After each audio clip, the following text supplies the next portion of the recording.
IPMNation.com. 12th month of Trump's mess, in case you hadn't heard. Christmas is a word the wealthy get a break. Abolish the press, you're not allowed to kneel. Erase the EPA, a transgender ban. Repeal Obamacare, 100 days of golf. He used a nuclear bomb, sell off public lands, enforce a Muslim ban, and he still wants to build a border wall.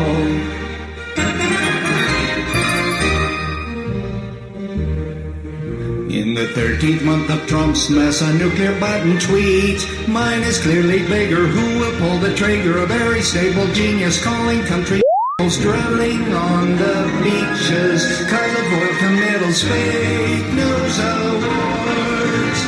Government shutdown. We find out that Cohen gave a check to Stormy, and he still wants to build a border wall.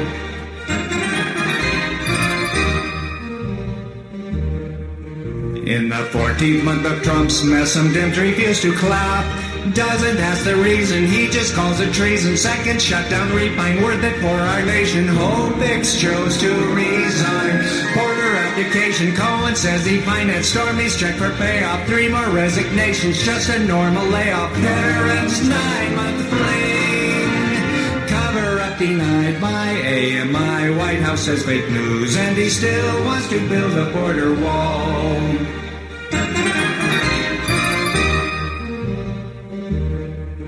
In the 15th month of Trump's mess, he says he thinks it's great. The jumping serves for life, he thinks that would be nice. Says let's give that a shot, and we all say let's not. Pachyderms are game now, taken from the list of the endangered species. They will all be missed, cause rich folks want to shoot them, and they get what suits them. Refuges now shrinking for endangered species. We will just replace them with some Mitsubishis. Tariffs placed on metals about which he's bragging. 2020 slogan, it will leave you gagging. 2 more resignations and the kid gets fired with only 2 days before he was retired. Guns for all the teachers, congrats to Putin over the election. Trump sends agents scooting, 3 more people fired. It's a hurricane of indecision and constant turmoil, and he still wants to build a border wall.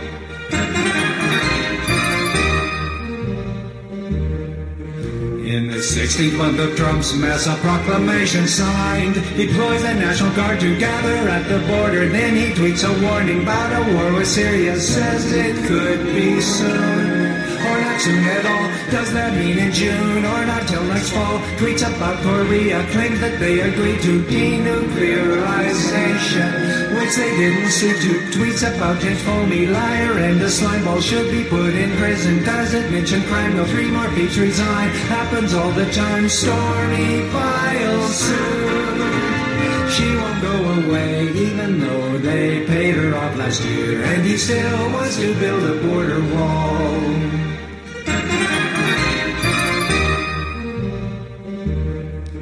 On the 17th month of Trump's mess, more of them resign. For EPA officials don't know their initials. Also the director of the federal prisons, Trump signs a disclosure of his own finances, loses his composure when the circumstances show a quite large payment to his lawyer. Cohen must have been a great big party he was throwing. Wants the DOJ to probe the FBI, seems to think that they're the wall's proverbial fly. Spied on his campaign to help the Clinton train. He removes the press from the National Leadership Summit where Scott Pruitt spoke, and he still wants to build a border wall.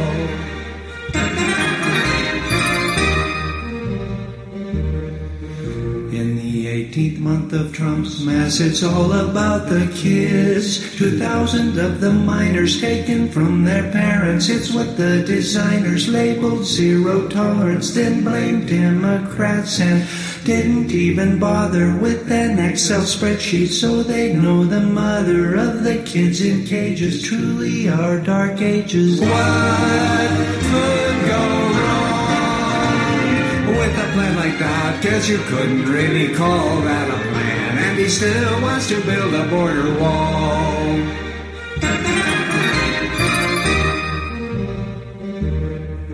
In the 19th month of Trump's mess, there's Justice Kennedy announcing his retirement. Kavanaugh gestation for the nomination. Trump tells May to sue the whole of the EU, refers to them as foes as his brain function slows. Doesn't see a reason why it would be Russia. Then says he meant wouldn't. Double negative goes viral when it shouldn't. We hear of a phone call, 3-minute recording. Cohen and his Hefe Inquirer told Pepe did a catch and kill. What died was Karen's story. Trump says what you're seeing and what you are reading is not what is happening. Voter ID shouldn't be factious material, since you need ID to buy your favorite cereal. 700 children still without their parents. Border policies that prove their incoherence. Threatens with a tweet.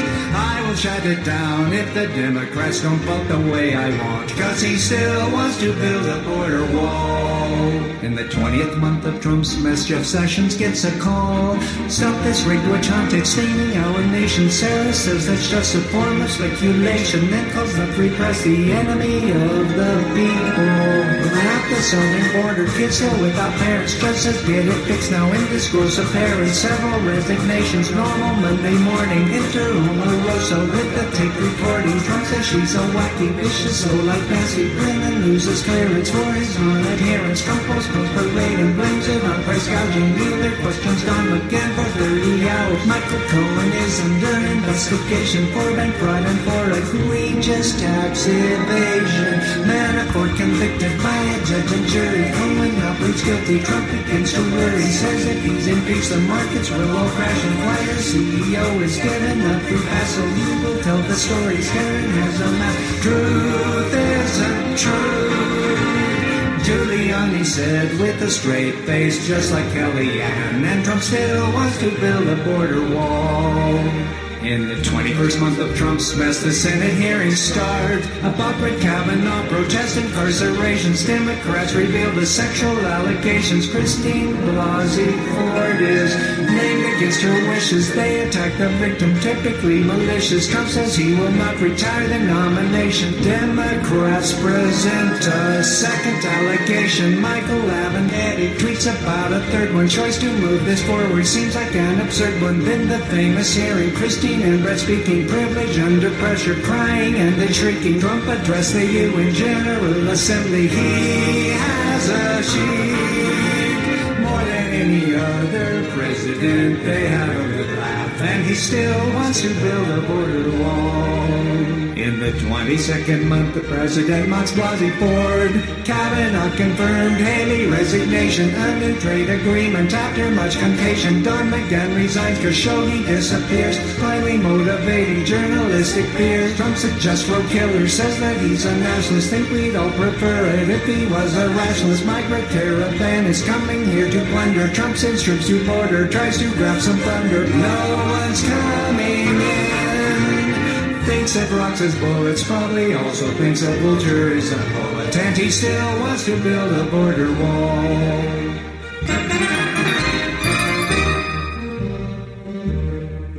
In the 23rd month of Trump's mess, the president campaigns. When the midterms end, it puts him in a mood. Holds a short press conference just so he can prove. Suspends the access pass of journalist Acosta for asking tough questions of the chief imposter. Loyal to the Saudis, though they killed Khashoggi. Not even to mention genocide in Yemen. Angry at the courts for following the law. Bursts out a Twitter battle with Chief Justice Roberts. Says the border troops can kill if necessary, cause all those brown people are so very scary. Still defending the Saudi crown prince's actions. Calls close from foundation for its putrefaction. Tweets that his opposers should get jail for treason. Michael Coleman guilty, lying is the reason. Tweets he's tariff man. That's how well received by the markets, which are 3%. And he still wants to build a border wall. In the 24th month of Trump's mess, it's open to the press. A meeting with Chuck Schumer and Nancy Pelosi, all of them together. Isn't that just cozy? Threatens to shut down the government if they don't fund his border wall, and they still say that they want Michael Cohen sentenced to 3 years in prison. Federal prosecutors probe inauguration. President abandons funding for the wall. Fox News goes insane and tries to start a brawl. He decides to pull the troops from Syria. General Mattis says deleterious.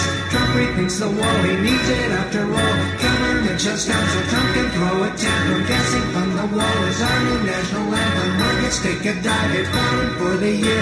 Tweets the Federal Reserve. Pushed it out of gear. Christmas in the White House. Due to the shutdown, he decides to ruin Christmas for a little girl. And he still wants to build a border wall.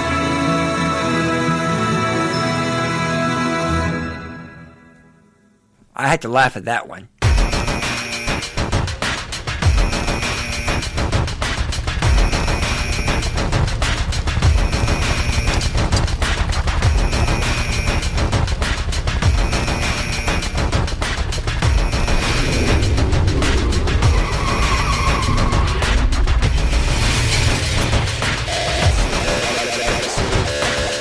Sequence starts.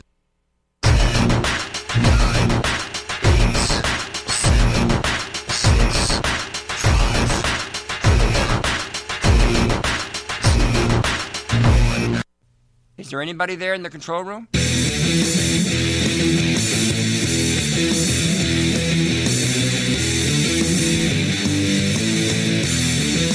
Hello, everybody. Welcome. It's that time again.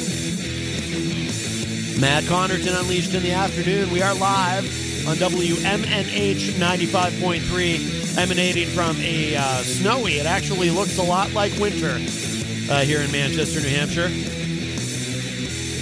Like I said, we're live, WMNH 95.3 FM on Channel 97 Comcast, both if you're in the Manchester area. If you are elsewhere, you can stream us at WMNHradio.org. And, of course, on Facebook, via Facebook Live on the Matt Connarton Unleashed Facebook page. Hello to, I see Christian Connarton there, Josh David, and Thomas Massengale. I did drop the link into that, by the way, 24 Months of Trump's Mess from Parody Project. They do a lot of great stuff, and I thought that was kind of fun, you know. The president is going to speak tonight. It's actually his first address from the Oval Office, so I'm sure we'll get into that. Oh, hello to Chris Rose, who joins us online. Hi, Chris. Let's see. And coming up in the second half of the show at 5 p.m., we'll be joined by Ben Geis from Leaders of the Shift. He was supposed to call us yesterday. Something happened. I'm not sure exactly what, but he did. He was very apologetic, and he said he will definitely be calling in today at 5, so... You know, we'll give him another chance. But you know how those bass players are.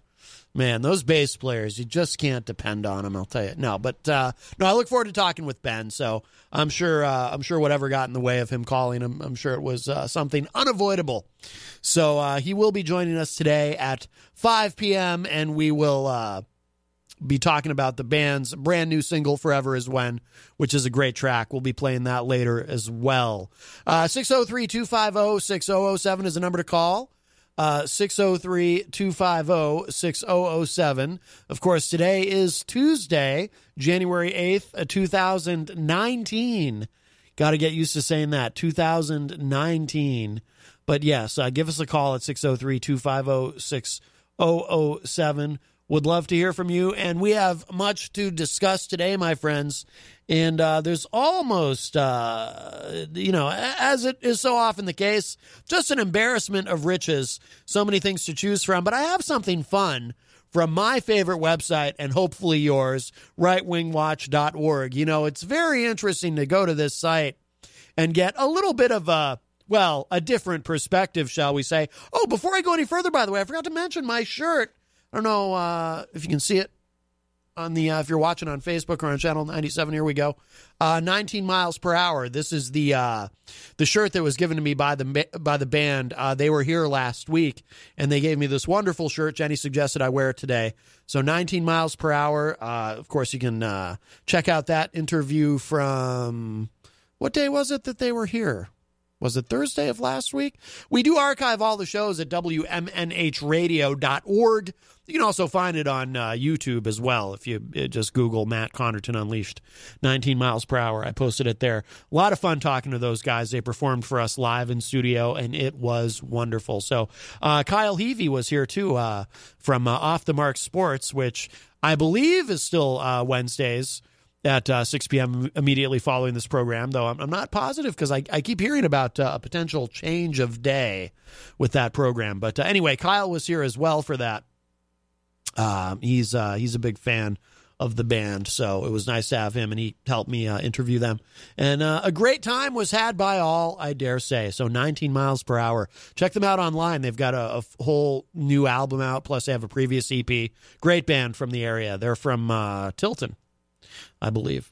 All right, but getting to this. So rightwingwatch.org has this article up. Only fighter jets can fix this porn addiction. So someone has come up with a way to, it's sort of a therapy, really, and you'll hear all about it in a moment, but to kind of set it up, you know how there are some, certainly not all conservatives buy into this, but there are some on the right, one might even say far right, or the evangelical right, who believe in this concept of gay conversion therapy, you know, that like Marcus Bachmann, for example, of course, he was the bass player in Bachman Turner Overdrive. I'm kidding. No, Marcus Bachmann, the husband of former Congresswoman Michelle Bachmann.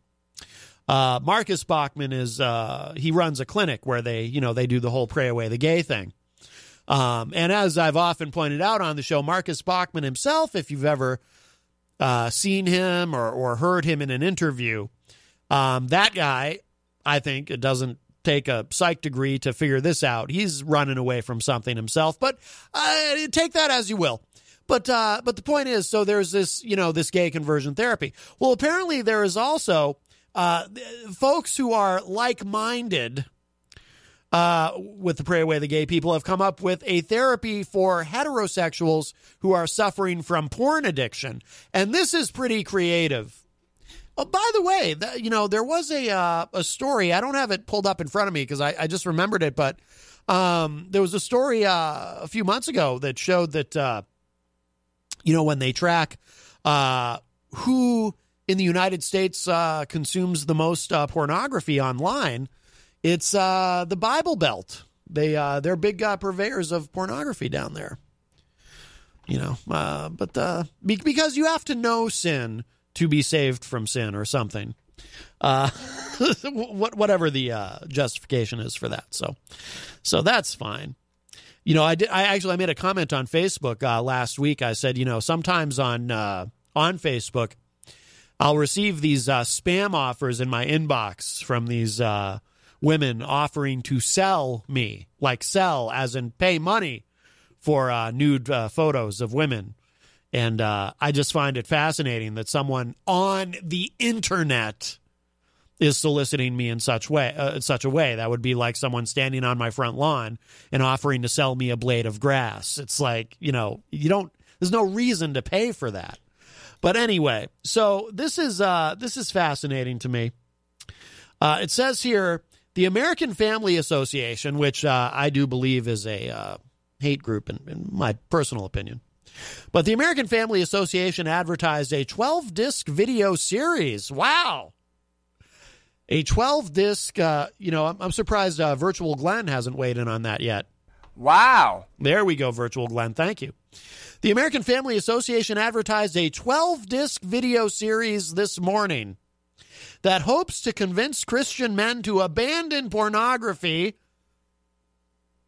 Before I go any further, this is 100% real. This is not from The Onion. This is real. This is the world we live in. That hopes to convince Christian men to abandon pornography by showing them high-production cinema battlefield reenactment scenes. I love everything about this. Chock full of metaphors conveyed by artillery guns, fighter jets, and an overarching, quote, battle plan for purity. Oh, boy. they may be on to something, because I'll tell you, forgive me if this is TMI. I don't mean to get too personal, but I remember years and years ago when I would watch cable television late at night, I would see these ads for Time Life books. Remember Time Life books and those, they wouldn't be full infomercials, but they'd be longer than regular commercials. Oh, hello to Jeff Scumpy Lorenz, who joins us in the Facebook live chat. They would be these, they'd be like 60-second commercials. They'd be a full minute or maybe even a minute and a half. And it was for Time Life books, and they would put out these different series. And I think one of them was all about fighter jets and war and, stories about things happening on battlefields in the course of war and whatnot. And I do recall that I would immediately put down my dirty magazine when I would see these ads. It seemed to, for whatever reason, seeing fighter jets would in fact cause me to, not exactly. I'd find myself at half-mast. Let's put it that way in terms of my flag. The film series, produced 5 years ago by Kingdom Works Studios, advertises Marine fighter pilot and pastor Dr. Ted Roberts recounting his experience in combat and delivering a prophetic voice to men in a way that encourages them to, quote, walk in sexual integrity with a strong passion for their divine destiny by the grace of God and the power of the Holy Spirit, unquote. Oh. By the way, I think, Shannon Tweed, the wife of Gene Simmons, I believe back in the 90s, she may have appeared in a film called Sexual Integrity. So that's an interesting phrase. The series promises, quote, action-packed battle reenactments with mind-blowing interviews with brain experts and empowering testimonies by famous male Christian role models, unquote.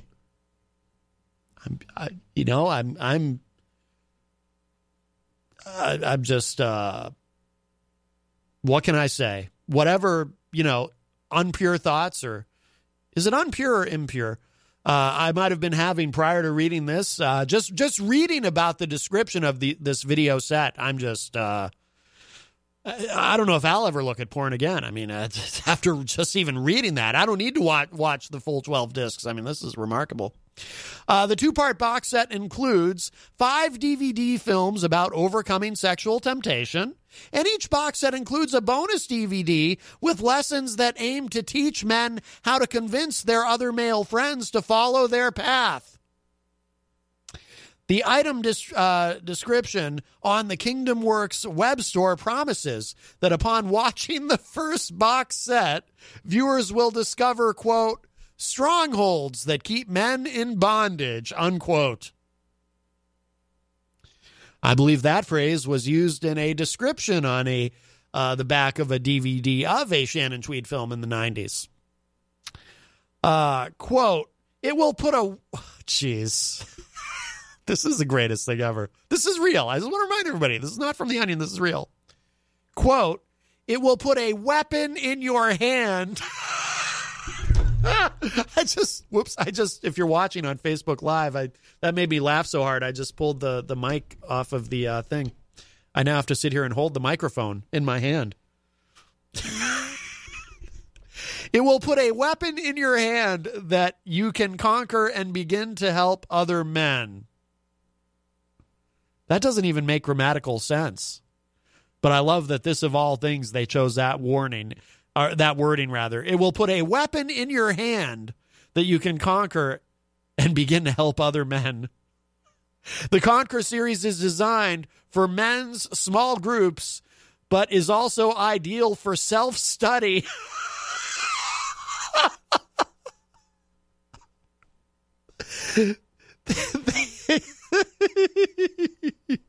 They didn't think this through. Oh, my God.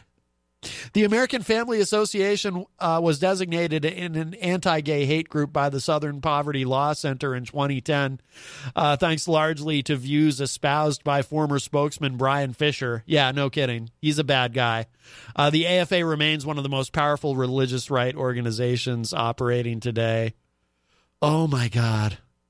Just the wording for There's a trailer here. You know what? I'm going to play. Here's what we're going to do. There's actually a 3-minute trailer.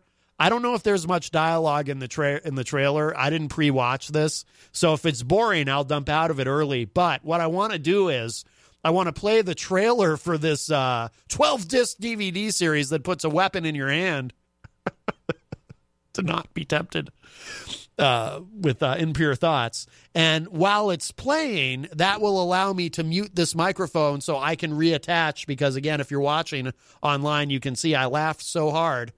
I actually pulled the microphone off of the thing. It's hard to describe for those who are just listening to the audio. But here, let's check out this trailer for this series.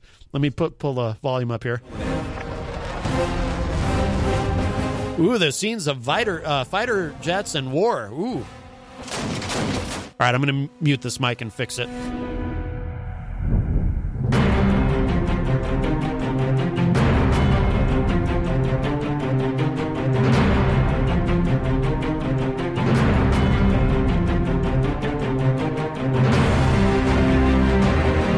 The church is in the sexual battle of its life. If you take it just a standard cookie-cutter Christian, don't do this, don't do that, it won't work. It's going to really sweep through the church like a tsunami wave of destruction of the family. I had wanted to fly a jet aircraft since I was 4 years old. I wanted to be a fighter pilot. Hey.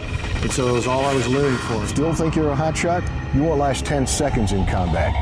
You know how to fly, but you don't know how to fight. You have to understand how the enemy is personally bushwhacking you. Alpha Bravo, this is an ambush.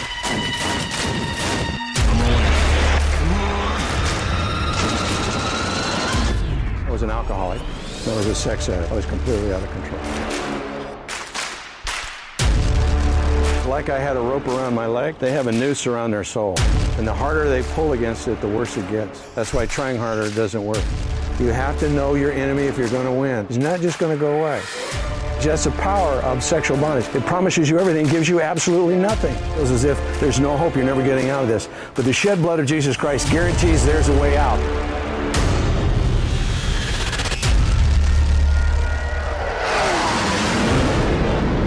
God guarantees you. His word is very clear. The curse will be visited the third or fourth generation. We will create trails in our brain that are just going to fire on an automatic sequence. You're fighting for the very lineage that God gave. All right, I don't want to play the whole thing. That's about 2 minutes of it, and I've got the microphone situation resolved. But, wow, boy, I'll tell you, that's some powerful stuff. And even some of the verbiage used in the trailer is quite wonderful. All right. Oh, no, I already said hi to Scumpy. Okay, so there you go. Well, wasn't there something in there about bushwhacking or something? It's great stuff. So anyway, that is my favorite. That may be my favorite story ever from rightwingwatch.org.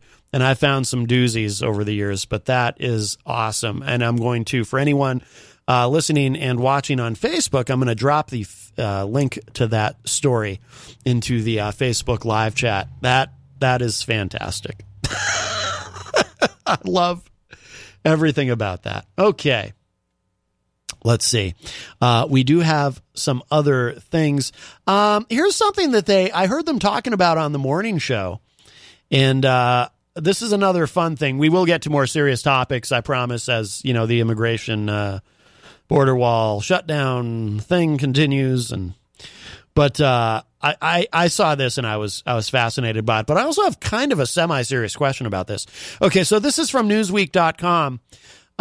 This just happened today. This is sort of breaking news. California police hunt doorbell licker caught on video tonguing button at family home for 3 hours. There's a video on here. It says... what does it say? Let me back this up. The video contains content that some viewers may find disturbing. I don't know if there's any audio in this worth hearing. Let me pull this up. I didn't get a chance to pre-listen to this. Let's see. It's from the Newsweek site. But no, it's just showing. Stop. Yo, stop. Yo, should slam one in your head right now. It's hard to hear, so we won't bother with the video, but it looks like it's Somebody calling 911 on the guy. It sounds like the 911 call. All right, it says here, police in California are hunting for a suspect named Roberto Daniel Arroyo after he was allegedly caught on a surveillance camera licking the doorbell of a family home for 3 hours before disappearing into the night. The 33-year-old suspect, you know what he should have done? Before I go any further with this, and this is what I would suggest, if Roberto Daniel Arroyo happens to be listening to this, I know he's in California, but he could be listening online. Roberto, Daniel's his middle name. Listen to me, my friend. I'm on your side here. I want to help. You got to do two things, brother. One, you really should turn yourself in. Just turn yourself in. Because what I would hope is, in a progressive state like California, they would have some mercy on you. They would see that you clearly have an issue.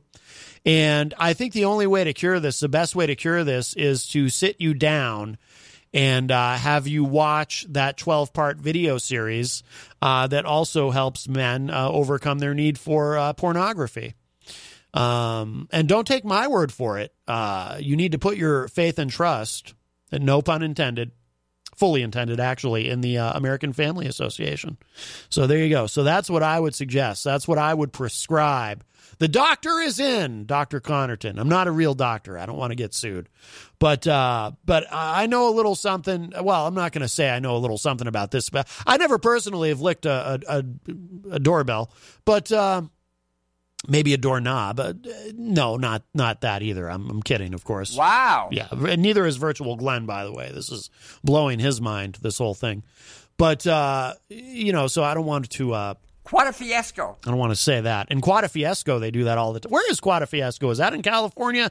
I think it's just south of Los Angeles, about 30 miles south of L.A. All right, so it says here, the 33-year-old suspect also appeared to relieve himself in the front yard of the property in the Rossi Rico neighborhood of Salinas, KION reported. I'm going to defend him on that one, and here's why. Look, I've been accused of having a small bladder myself, and he was there for 3 hours. I'm sure at the end of the 3 hours, the dude had to go. What do you expect him to go use a bathroom like a normal person? This is clearly not a normal person. So we need to cut him some slack on that, I think. Homeowner Sylvia Dungan was not at home at the time of the incident. What a terrible last name. No offense if anyone listening happens to be named Dungan, but I would change my name. That's, just Dungan. It sounds like,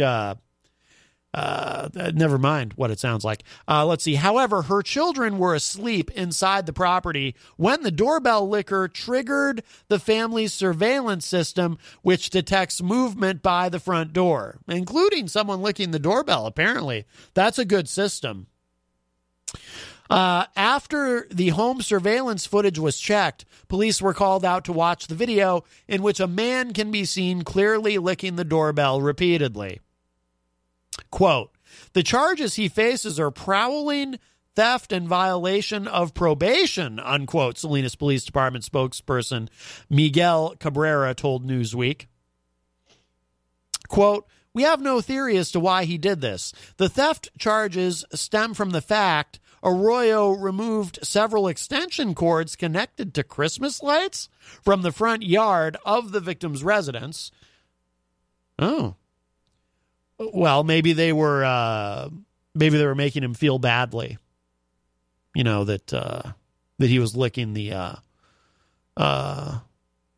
doorbell. Something about the Christmas lights made him think, this really isn't the season for this. It's more of a summertime thing, I would think, licking a stranger's doorbell for 3 hours. I don't know why I associate that with summer, but is it, in that Will Smith song, Summertime, remember that? 2 miles an hour so everybody sees you. Isn't there something in there about licking doorbells? Or maybe there was an episode of the French, the French, did I say French? The Fresh Prince. French Prince would be more of a West Side Manchester thing. The Fresh Prince of Bel-Air, was there like Carlton? He liked to lick doorbells or something. Maybe that's why I have that association in my mind. I don't know. Seems like something you don't do. You don't do that during the holidays. That's for certain. That's hardly a suitable Christmas present for someone, licking their doorbell. Well, and again, there's never mind. That's for a different show. That's for Matt Connarton Unsheathed. I won't go any further with that. This is Unleashed, and we will stick to just the facts, ma'am, as the guy from Dragnet used to say. What was his name? Detective something? I can't remember. I'm getting off track, as I often do. Let's see. So it says here, we quote, again, this is the statement from the Salina Police Department spokesperson, Miguel Cabrera, quote, "We are familiar with Arroyo from previous contacts, and officers were able to identify him as soon as they saw the images, which are very good in quality," unquote. I have to say, by the way, because there's a link to the video here, this is very good quality. This is like HD. Very exciting. Hello to Jenny, who joins us in the Facebook live chat. Dungan told, I can't get over what a horrible name. I would at least change it a little bit, maybe Dungan. It just sounds awful. It sounds like something you don't want to hear in a doctor's office, like I don't ever want to hear, I'm sorry, Mr. Connarton.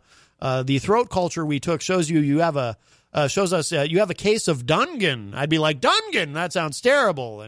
And the doctor would be like, have you been licking doorbells, perhaps? That's one of the ways that Dungan is spread. And I would say, no, I don't do that. It's not summertime. How dare you? Let's see. So Dungan told KION that she can, quote, kind of laugh about it afterwards because technically he didn't do anything. This just kind of reinforces how important it is to have security within your home, unquote. Well, that is true. I mean, it seems relatively harmless. I mean, aside from the germs, I mean, that's the thing. I think most of us can agree on this. When you go to ring someone's doorbell, it probably does not occur to you that one should only do so with perhaps gloves. Well, then again, during cold and flu season, which we are in, you might be more conscious or conscientious about that. But outside of that, I mean, it really does seem relatively harmless. My concern, I think, would be if I were the doorbell licker. And again, I just want to state for the record, I've never done any such thing myself, but I am not some deviant much, but I don't think I would want to do that largely out of concern of perhaps electrocuting myself. I mean, how embarrassing would that be? I did read once there is a deleted scene. You know the film A Christmas Story? You know how he gets his tongue stuck to the the monkey bars or something during recess at school? That very famous scene. There apparently is a deleted scene where he also gets his tongue stuck to a doorbell, but they decided to take that out for some reason. But if you get I think if you get the DVD of The Christmas Story, if you look in the deleted scenes, you'll find it. Let's see. It says back in August. Yes, back in the summertime when this kind of thing is more permissible. Back in August, a half-dressed woman in what appeared to be broken hand restraints was caught on a home surveillance camera ringing doorbells in Sunrise Ranch, Texas, sparking a police investigation. She was just ringing the doorbells? Clearly an amateur. Jeez. She had disappeared by the time the resident answered the door in the early hours of the morning. The woman had rung several doorbells frantically that night. The woman was later identified only as 32-year-old Lauren when she came forward in an interview with Inside Edition to say she had been raped by her boyfriend Dennis Ray Collins that night, but managed to flee his home in fear for her life. Collins subsequently killed herself. Wow, that all got very dark.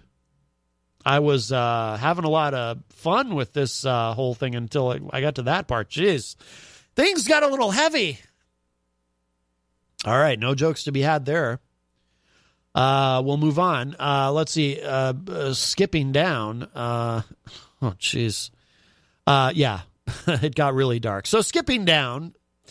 In another incident captured by a home surveillance camera, Jeffrey Ziegler shot at a 14-year-old black boy who had missed his school bus and knocked at the man's home to ask directions after becoming lost.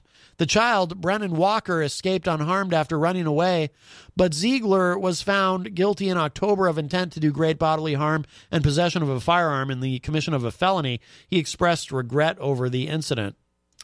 Okay, well, anyway, we had fun with most of that story. Well, again, if the doorbell licker is listening, I hope he turns himself in, gets the help that he needs, and I hope he watches that 12-part video about fighter jets and whatever else. I think that'll help him. I wonder if, here's what would be interesting to find out. Are doorbells manufactured with something, a certain material that possesses certain nutrients that this gentleman might be lacking in his diet, and therefore he has to lick doorbells to try to get that? That would make sense. That would make a lot of sense. He might not be mentally ill at all. He might just need whatever it is that's in the doorbell. Or it might just be his way of saying hello. Some people are just misunderstood. That's something that happens a lot. So let's see. Always some fun stuff with Mediaite. Apparently, Miss Kellyanne Conway, you might be familiar with her. She got into on the White House lawn. She got into it a little bit with Mr. Jim Acosta, and Kellyanne got a little salty with the language, it looks like. Now, not salty enough that we, are not able to play the audio here on the show. She didn't get quite that salty, but she got a little bit salty, apparently. We don't see Kellyanne as much as we used to, although we still see her quite often on television. But I'm going to go ahead and play this for you. I mean, the article that this appears in leads me to believe she didn't get too salty. I hope I don't play this and find that there's actually an F-bomb somewhere in it, because then I'll have to hit the dump button. But let's see. All right, let's give this a listen. You promise that the president will tell the truth tonight? Will he tell the truth? Yes, Chairman. Can you promise that you will? I will. The whole truth and nothing but the truth to help you, God? I'm not the Am one I who allowed has to the mention God to alternative you? facts problem like you do. No, well, Jim, I know that's a cheap. Make sure that goes viral. Okay. This is why, by the way, this is why I'm one of the only people around here who even gives you the time of day. Can you guarantee? And that the let me get back in your face, because you're such a smart ass most of the time, and I know you want this to go viral. A lot of these people don't like you. But let me just be respectful to the media at large, as I always am. I explained that was alternative information and additional facts. And I explain it many times. And don't you put it back in my face for all the corrections that your network needs to issue. I was on your network 25 or 26 times in 2018. I'm one of the last people here who even bothered to go on.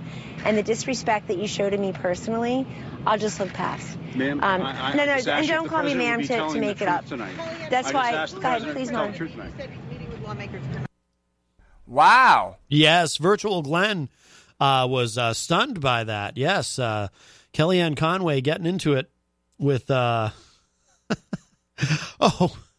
then I see this pop up on Mediaite. CNN's Jake Tapper calls out Trump for spreading misinformation on immigration, calling it a wall of lies. Well, there you go. Now, speaking of immigration, we did discuss this yesterday on the program, and we were talking about, there's a lot of illegal immigration that goes on at the northern border as well. In fact, as Jenny pointed out, several of the hijackers on 9/11 entered the United States through the northern border.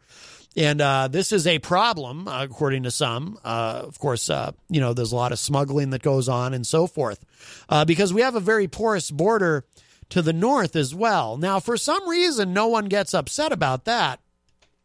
I can't imagine why. I would make the observation that probably the folks who are entering the country illegally from the north, maybe they look a little different than the ones entering the country from the south, and so people aren't quite as the kind of people who get upset about that kind of thing aren't quite as upset about that kind of thing. coming from the. I mean, they do look a little bit like they belong here. Maybe some would say. I'm not saying that, and I'm not saying that they're saying that, but I'm just saying there's got to be some reason why it's so easy to get so worked up about these people entering the country from the southern border. Yet most people don't seem to mind very much. These folks entering from the north, and I don't know if maybe Trump will address that soon. Maybe when he speaks tonight, maybe he'll say that these undocumented. Well, he wouldn't use that term. He would call them illegal aliens. Maybe he'll say. And by the way, while we're at it, these illegal aliens coming from the north, they're rapists too. Clearly, maybe he'll say that, and something needs to be done about that. Because I thought about this after yesterday's show, and I hope you'll all join me in this. I say, if it's worth doing, it's worth doing right. Oh, hello to Lisa St. Clair, who joins us in the Facebook live chat. Hi, Lisa. That's someone I haven't seen pop up in there before, so welcome to the show. Oh, and I also see Derek Evan Relaford is in there. Hello, Derek. Good to see you. Happy New Year.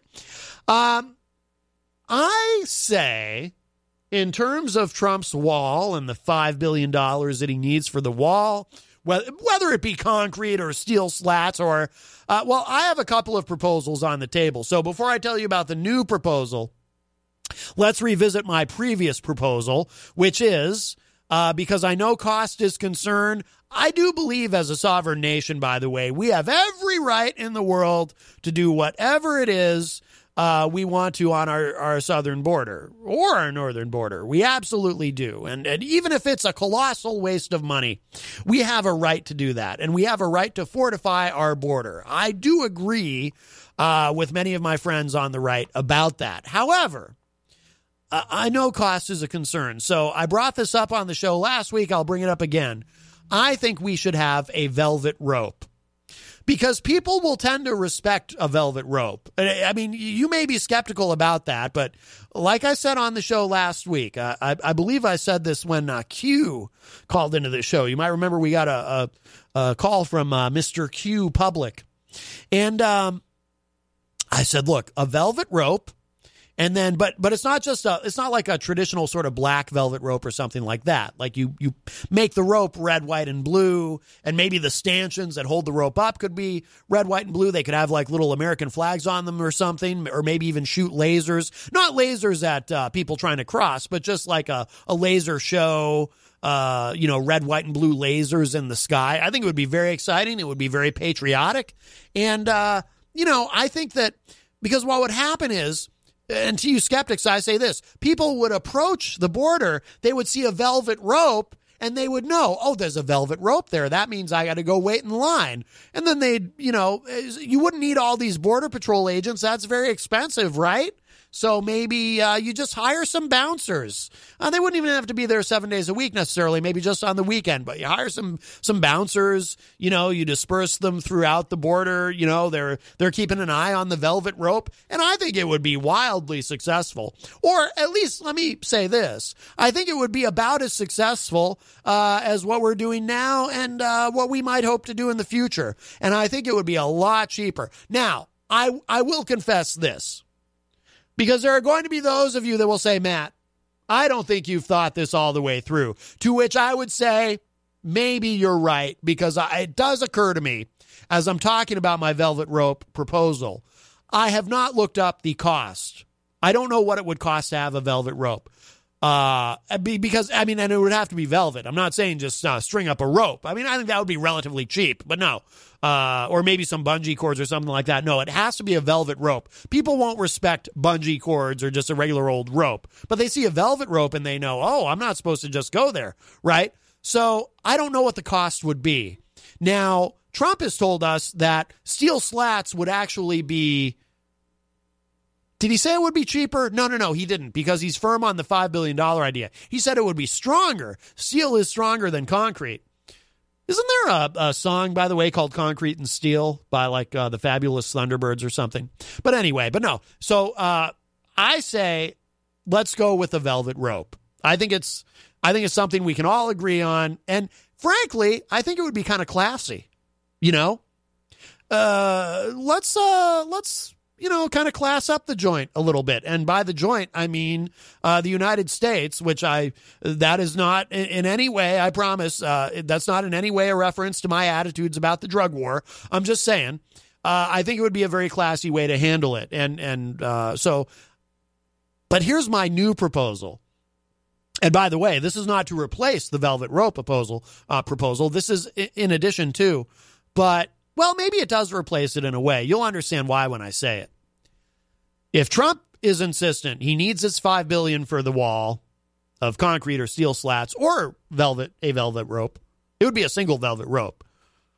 It has to, there can't be any breaks in the velvet rope, by the way. It would have to be, that's something I must insist on, okay? It's not like there's some areas, I know some areas are impossible for immigrants to cross because they'll die. But even there, I would still, the rope from sea to shining sea, the rope must go. You're going to need quite a few stanchions. That might get pricey, but I can't imagine it would be $5 billion. But Trump is insisting he needs $5 billion. I say, give it to him. But if it's worth doing, it's worth doing right. So in addition to my velvet rope proposal, I have a second proposal. Double or nothing. Double or nothing. We'll go ahead. We'll give him $5 billion for the southern border, but we also have to give him $5 billion for the northern border. We need to have, if he's going to insist on either concrete or steel or a velvet rope, whatever it may be, we need to do both borders. Because according to the research I've done, it's just as much a problem, if not more so, at our northern border.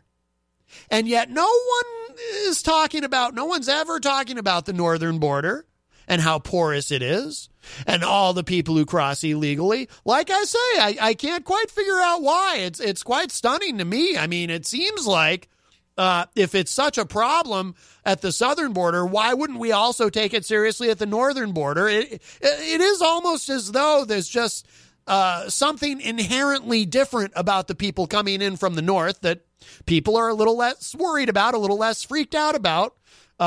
Maybe they're not rapists, as the president says our southern entrants are. Or maybe it's because there's not a caravan just careening toward the border from the north. Maybe that's what it is. I don't know. But there's just, for some reason, it's such a head scratcher, isn't it? It's just so dumbfounding. What could it possibly be? What could possibly be the reason that people are so angry about these people just that are pouring in, right? Which actually isn't even true and hasn't been true for at least a decade now, since the financial collapse of 2008. That's actually, according to numbers that have been calculated by the Border Patrol itself, we might even have a net negative number of illegal or undocumented immigrants, as I prefer to say. And in fact, so there really is no issue at all.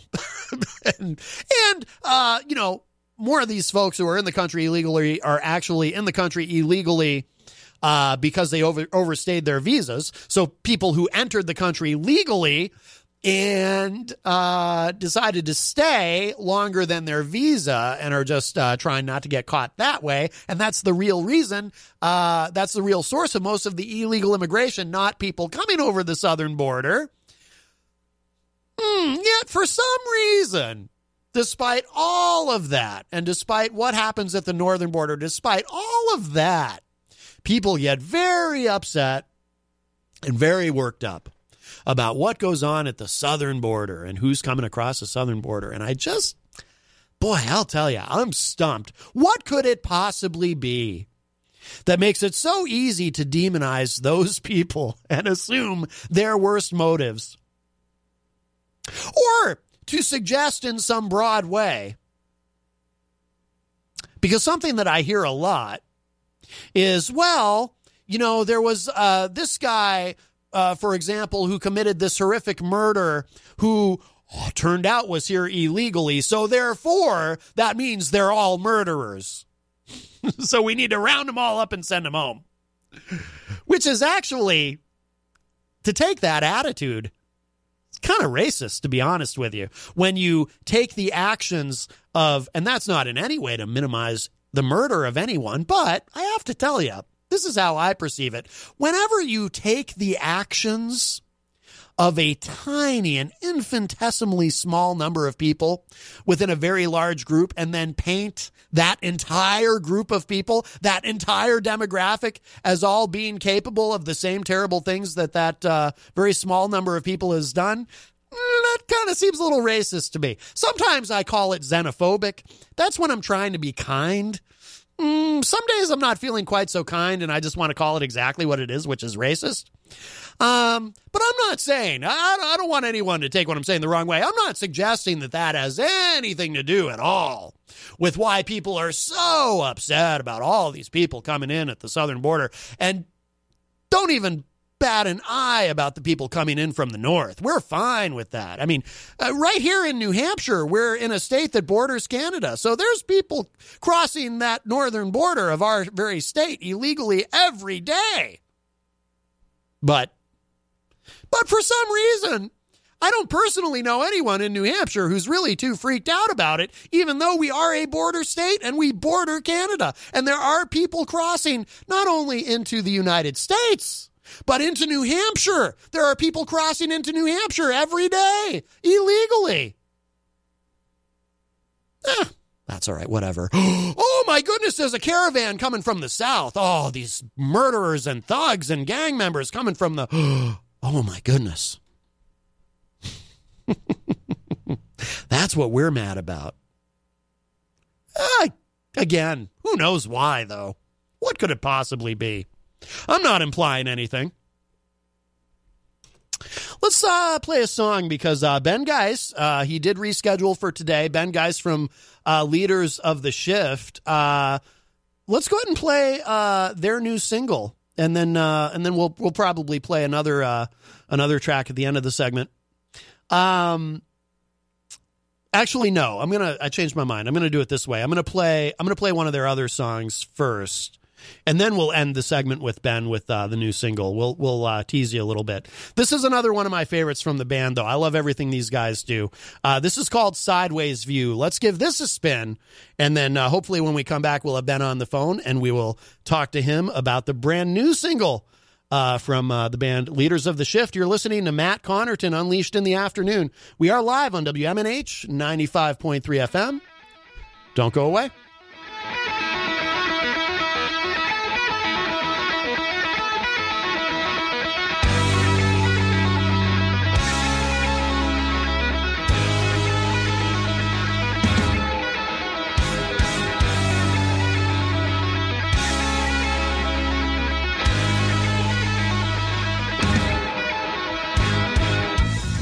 It's an elastical feeling, floating in the sand in the morning, giving into what was never there.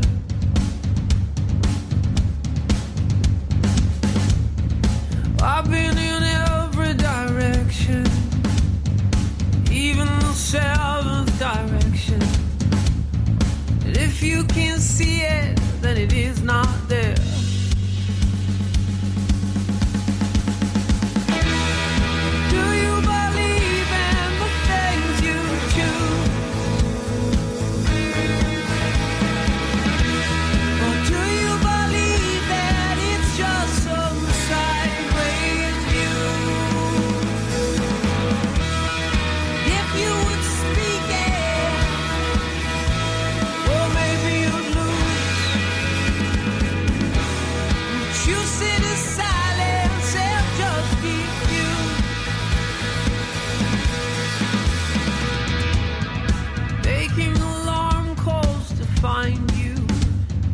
Tracking the silence behind you, but you were nowhere and already gone. We were out searching for something when you got lost in a calling. Stepped into curve lights to turn you on.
So, Sideways View by Leaders of the Shift. Welcome back, everybody. It's hour number 2. Matt Connarton, Unleashed in the Afternoon.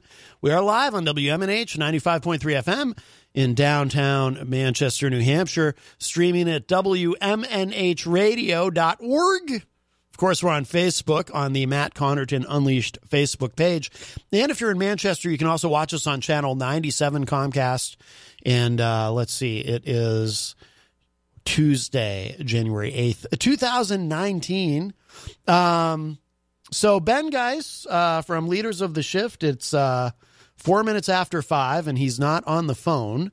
So I don't know if he's going to not call again 2 days in a row because he was supposed to call yesterday. I don't know. Hopefully he's just running a little bit late. We'll see. You kind of get 2 strikes with that. Let's see. By the way, so before the break, well, here, you know what? In case he's calling my cell phone. No, dude.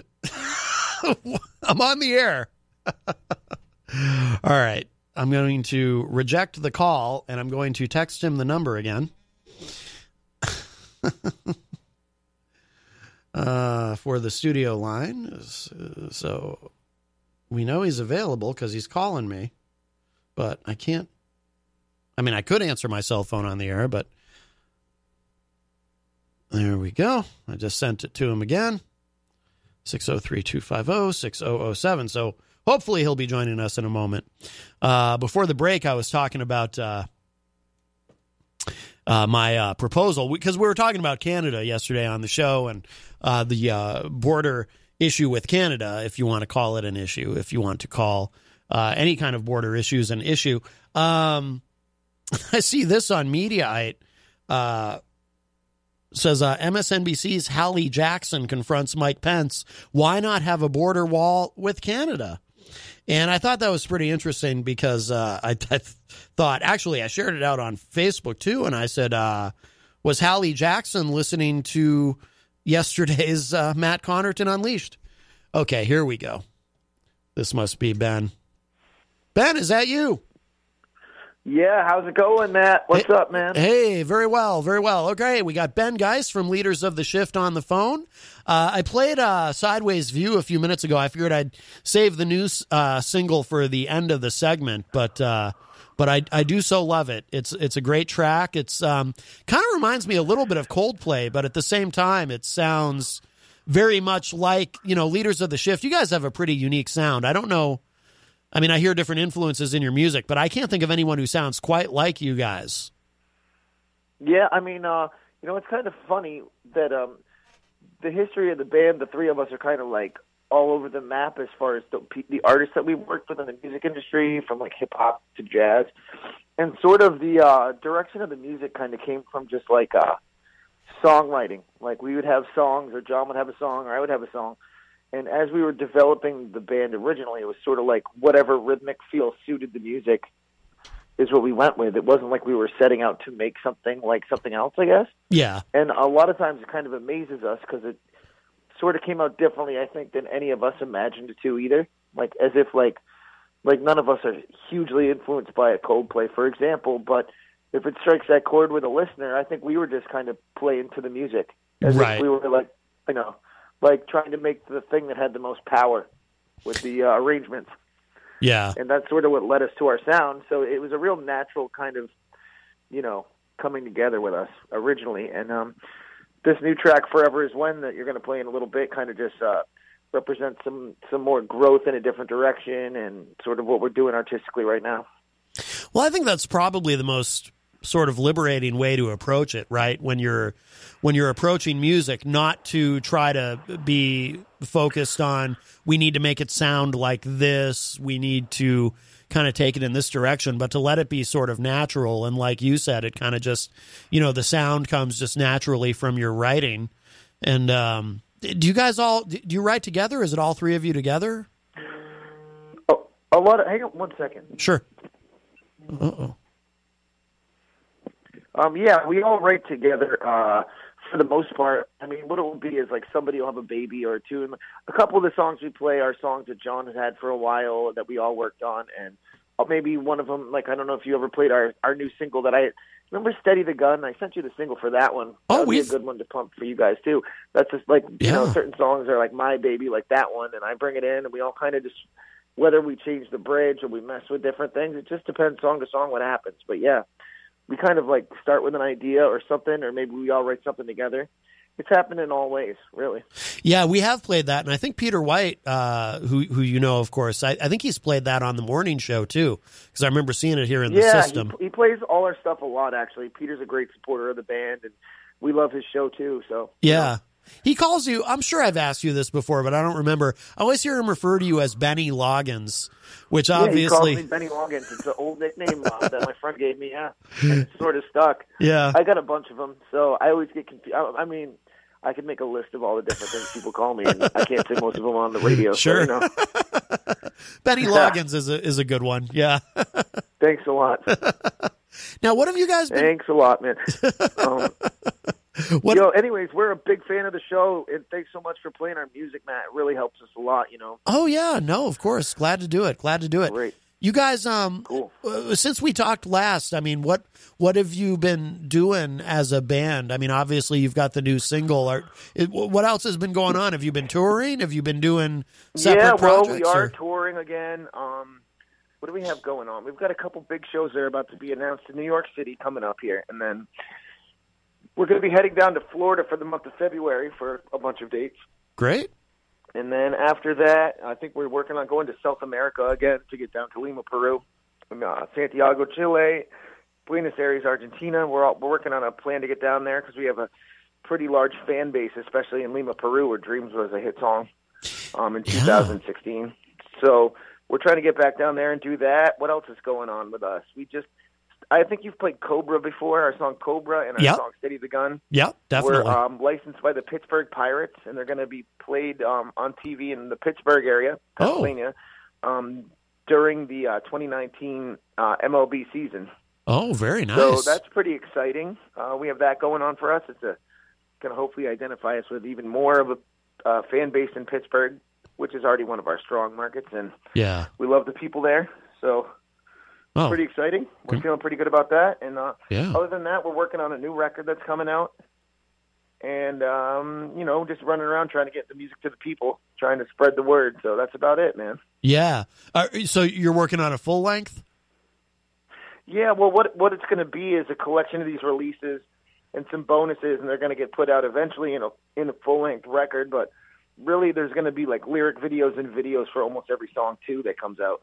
Oh, okay. So it's going to be like a gradual kind of thing, and then eventually a full collection. So our main thing right now is just to keep putting out content for our listeners, because that's what we hear from all our fans is they just want to hear new stuff, new tracks, and it's that kind of world, and we like being like that. So we're going to probably put out a live record here coming pretty soon. Recordings that we're compiling. So very cool.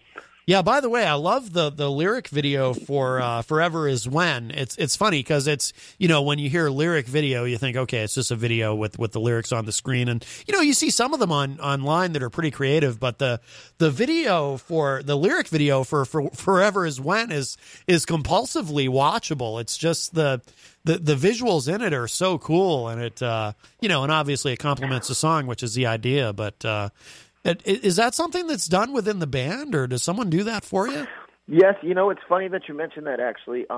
Recently, we went from being a 3-piece power trio to a 4-piece band, and one of the new member is our Chilean brother, basically, and he's a video artist and a visual artist as well, and he's been doing stuff during the live show and playing a couple background guitar parts, playing interlude stuff between the shows, and it's something that we've just started experimenting with, but it's very exciting because he's got a lot of stuff up his sleeve, a lot of tricks that are going to be coming forward to the fan base and for our friends. So we're spreading the word to you guys, and we hope we can spread the love of the music with you guys. That's what it is. Very, very cool. Did you meet him on tour? Because I know you toured down there. Yeah, just in New York City. Oh, okay. Another New York City person. Oh, I gotcha. Wow. No, that's very cool. Yes, sir. Very cool. Good. And then is there any kind of an ETA on the album you guys are working on, or? Well, you know what? Once I have a release for it, you guys are going to be the first people I let know over there at Local Outbreak. Maybe we can work something out. I'll even come in and promote that one. So, right. Also, there's going to be there's a string of shows too for the New England area that I'm going to be announcing soon. Oh, cool. That they're just not in stone yet. And when I do, I plan on calling into you guys too. So maybe you can help me promote them, stuff like that. Absolutely. Absolutely. Yeah, the guys love your show, and thanks so much for what you do, not only for us, but for a lot of other local artists in this area. Oh, happy to do it. It's an amazing outlet, for people to get their music out there. It's so important these days. Yeah. You got everything being run kind of by corporate, Mm-hmm. If it doesn't sound exactly like the guy next to it, you're not getting the deal or whatever. It seems a little prepackaged these days. So it's nice to have an outlet where bands can put out tracks and get on the radio and stuff. Yeah, absolutely. Well, also too, it's nice to live in an era where you can do all of that without a major label kind of controlling everything, controlling the creative process and so forth. So that's the upside, of this, and I think that's part of the reason too why instead of us just releasing one record, we're choosing to release like many different videos, Mm-hmm. kind of string them out there. It's because we're just trying to get our audience engaged and bring them on a journey with us. Yeah, no doubt. Now, where are you guys playing? Are you on tour right now, or? Nope. I'm going down to do a show in New York City, I think on the 31st or something, and that's a pretty big show. Is it the 30th? It might be the 30th, but it's a pretty big show, and that'll kick me off. And then February, I think our first show in Florida is like February 6th. So after that, I'll do a show in New York City, a show in Stroudsburg, Pennsylvania, at Sarah Street Grill, which is another classic place we play. It's a great live music room, actually. But we'll be doing that and then heading straight to Florida, and that's about maybe 15 shows for the month of February. Okay. That we're going to do, and then I'll be back in New Hampshire area probably in March. Oh, very good. Very good. Awesome. All right, Ben. Well, like I said, I'll keep you posted while I'm out there on the road, man. Maybe I'll call with the guys while we're out in the tour van. Oh, that would be great. You know what I'm saying? No, we definitely should do that. Absolutely. Let's do that. I would love that. And before we let you go, Ben, so what do people need to know in terms of online, social media, your website and all that? Because we want to make sure that people know how to keep up with what you guys are doing. Great, yeah. Well, go to our website, leadersoftheshift.com, for all information.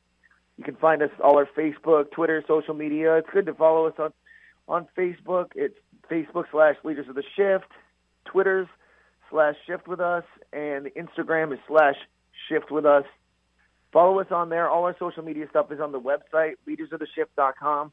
Check out Forever Is When, streaming on all platforms at the moment. And check out the lyric video and subscribe to our YouTube channel at Leaders of the Shift on YouTube. Check out all our videos on there.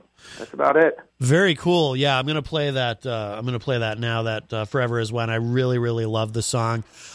So Ben, yeah, thank you so much. And again, I'm going to hold you to that. Let's make it a regular thing when you guys are on the road.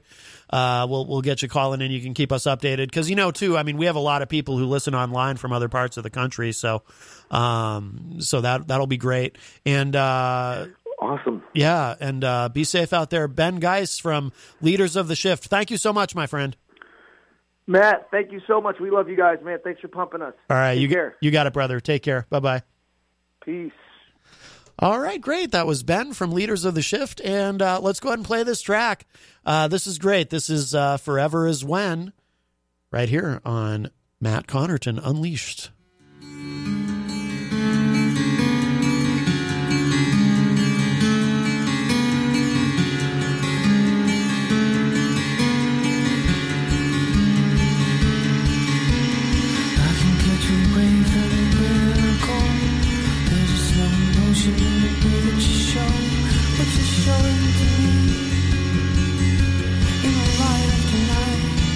That's all to say.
Petty officer, where are you right now? I'm at the house. Why? Where you at? Because it is going on 10:30, and you were supposed to be here at 6:30 for muster this morning. Why aren't you here? You must not have been watching the news. The government shut down. Last time I checked, I worked for the government, so the government shut down. That means I ain't working. They ain't paying people. You ain't watched CNN lately? You better stay woke. That is not how this works. You are still in the United States Navy ship, mate. You know what? You exactly right. That is not how I work, which is working for free. They not paying us, man. I'm not coming in there. No, I'm not getting up 5 in the morning to come work for free. You're going to be marked UA. The government is UA.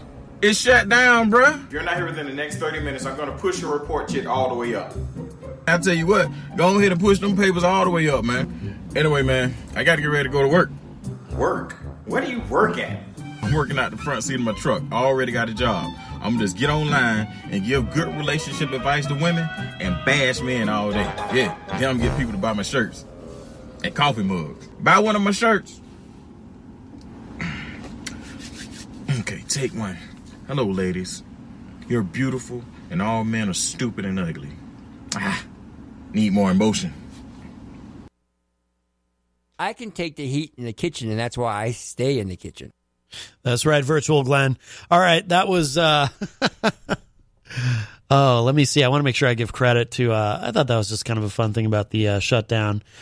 Chally Jr., C-H-L-E-E Jr. on Facebook. I thought that was pretty funny. He's got some funny stuff on there. Before that, we heard Forever Is When by Leaders of the Shift. Thank you again to Ben Geis, bass player for Leaders of the Shift, for calling in. It was nice to talk to him. And yeah, I'm going to hold them to that. We're going to get them calling in on a regular basis when they're on the road touring. Really like those guys a lot. Great, great band. We might even play one more track at the end of the show today. Let's see. I want to do... it's one of those things where there's always so much going on. I think this is pretty interesting. Let's get into this a little bit. This kind of went somewhat under the radar, this story. It involves the Mueller probe and the Supreme Court. And... but there wasn't, I think the border wall fight and the shutdown really kind of sucked a lot of the oxygen out of the room with this. So this story didn't get as much play as one would think it would. But this is breaking news as of today. Actually, this happened right after we came on the air, I should say.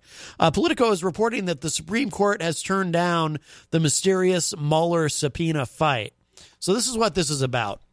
The Supreme Court has declined to intervene in a mysterious subpoena fight that apparently involved an unidentified foreign government-owned company and special counsel Robert Mueller.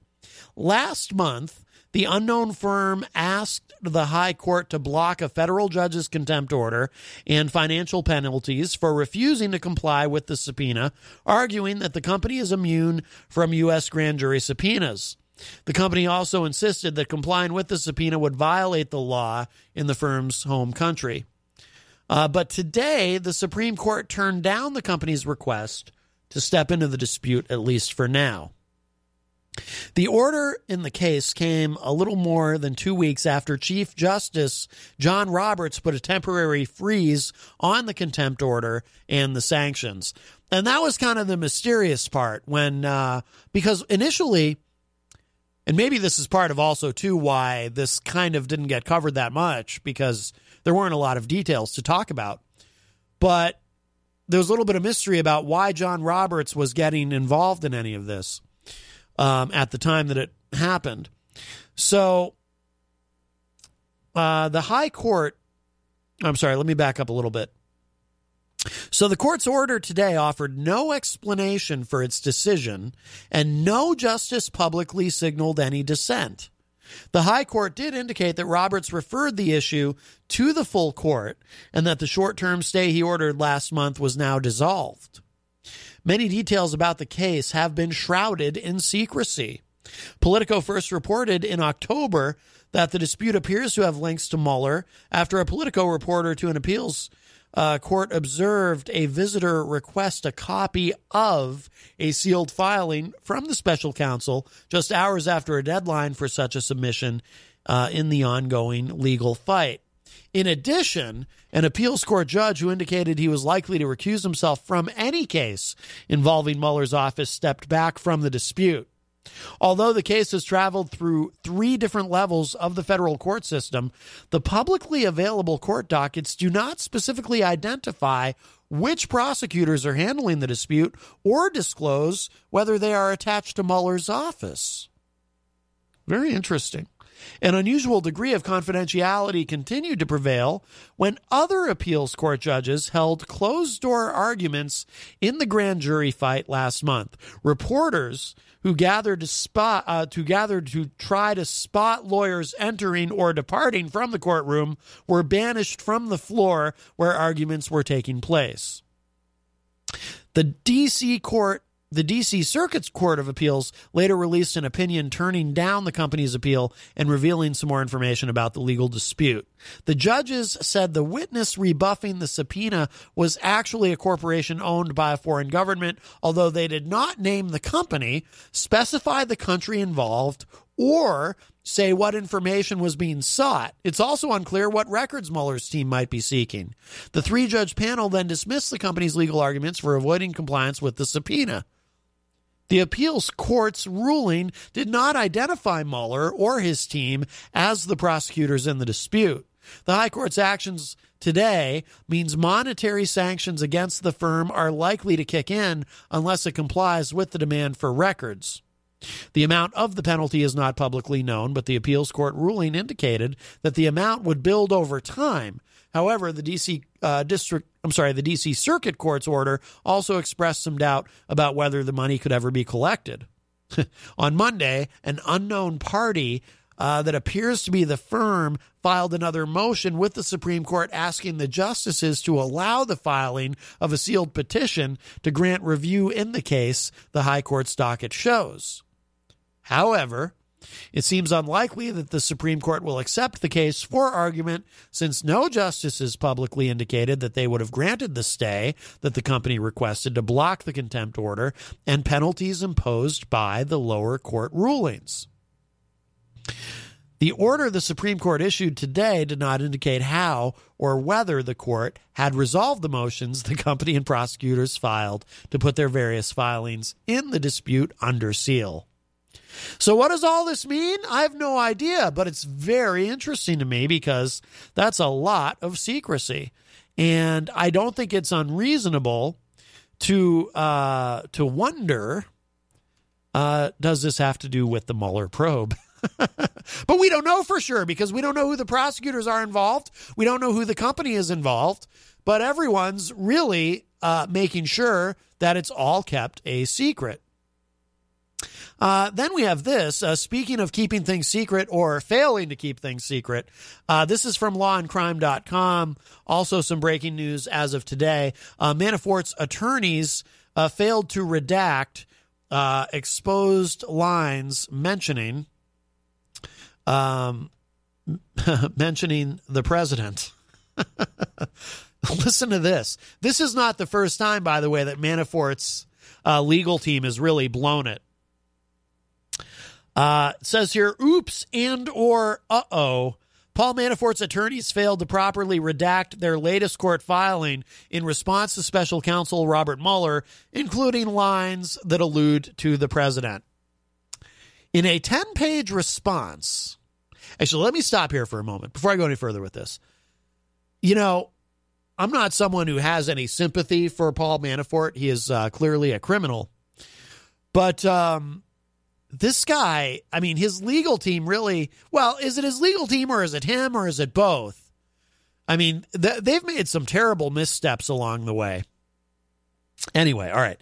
In a 10-page response to the government's accusation that Manafort breached his plea deal filed this afternoon, there are 4 stretches of black lines that ought to have contained no text at all.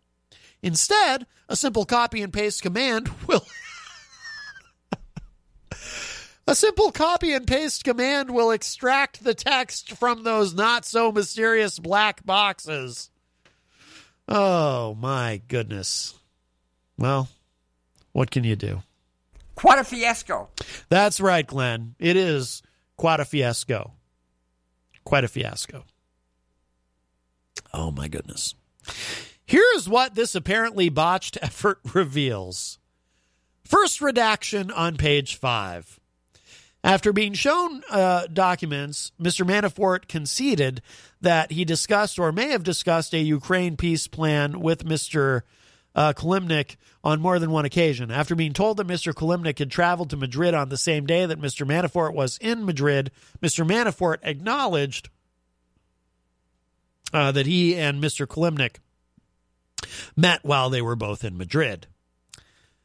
Second redaction on pages 5 to 6. In fact, during a proffer meeting held with the special counsel on September 11th, 2018, Mr. Manafort explained to the government attorneys and investigators that he would have given the Ukrainian peace plan more thought had the issue not been raised during the period he was engaged with work related to the presidential campaign. Issues and communications related to Ukrainian political events simply were not at the forefront of Mr. Manafort's mind during the period at issue, and it is not surprising at all that Mr. Manafort was unable to recall specific details prior to having the recollection refreshed. The same is true with regard to the government's allegation that Mr. Manafort lied about sharing political data with Mr. Kilimnik related to the 2016 presidential campaign. In other words, collusion. But there was no collusion, and collusion is not a crime. Let's keep that in mind. I mean, the president said that, so obviously it's true. Okay. Third redaction on page 7. The government has indicated that Mr. Manafort's statements about his payment are inconsistent with those of others, but the defense has not received any witness statements to support this contention. Fourth redaction on page 9. The first alleged misstatement identified in the special counsel's submission regarding a text exchange on May 26, 2018, related to a text message from a third party asking permission to use Mr. Manafort's name as an introduction in the event the third party met with the president. This does not constitute outreach by Mr. Manafort to the president. The second example identified by the special counsel is hearsay, purportedly offered by an undisclosed third party, and the defense has not been provided with the statement or any witness statements in the form the basis for alleging intentional falsehoods. LawandCrime.com reached out to the special counsel's press office as well as Manafort's attorneys for comment on this story. No response was immediately available at the time of publication, but this space will be updated if and when such responses are received. You have to be, by the way. I mean, if you're a member of the media and you're looking at this redacted document and you suddenly realize in the course of going over this document that you can, in fact, easily unredact it yourself with a simple keystroke, that's got to make you pretty giddy, I would think. That's a good day right there. But this is, like I said, this is not the first blunder of this type by Manafort's team. Didn't they accidentally at one point release some documents publicly that they didn't mean to, or something like that? I would suggest that his attorneys have not always served him well. But then again, as indicated before, he may not have always served himself well. There is here some breaking news also from Politico. Trump to meet with Senate Republicans amid shutdown fight. So he's meeting with Senate Republicans ahead of his remarks tonight. And there's been speculation today that he may, in fact, be going for the emergency declaration. Because, again, clearly we need an emergency declaration to do something to prevent all these folks from entering the country from Canada. Oh, I'm sorry. That's right. We only worry about the southern border. I keep forgetting. And no particular reason. It's just how it is, right? Okay. I don't mean to go back to that. I wonder how many friends I've lost already with today's show. Politico.com has this: GOP in the dark as Trump weighs emergency declaration. Some Republicans see the move as a face-saving way out of the shutdown. And that was reported earlier, by the way, too, that there are, in fact, some Republicans, particularly in the House, who are actually warming to the idea of Trump declaring a state of emergency. And we talked about it yesterday on the show a bit, too. Trump declares a state of emergency and is then able to reallocate some government funds to go toward building the wall. But would that be, so if Trump, let's look at the politics of this. If Trump does that at this point, is the end game to actually accomplish that, or is it a safe phase? Why can't I say this? Face-saving measure is what I was trying to say, and it was coming out something very different. Again, I fear that I'm developing adult onset dyslexia. A face-saving measure to look like he tried as hard as he could. Because here's the problem for Trump and for these Republicans. The problem is, regardless of what Trump tells you, if you look at polling data, the country is not with him on this. He already publicly told, and again, this is not, I'm just giving you this is my political analysis, regardless of how I feel about the wall and immigration and all that. I'm just giving you trying to give you a straight political analysis here. Here's what I see are the problems for Trump. And this is the same thing I would say if I were for all of this. Okay. But politically. So he can't be seen as backing down, but the polling data shows the country is not with him on this. He continually damages himself every time he says something like, I can relate to what these federal workers who are going without their pay, what they're going through, because that's obviously BS. Trump has never had to worry about a dollar in his life, okay? So he can't not relate to anybody on anything like that, okay? So we know that's BS.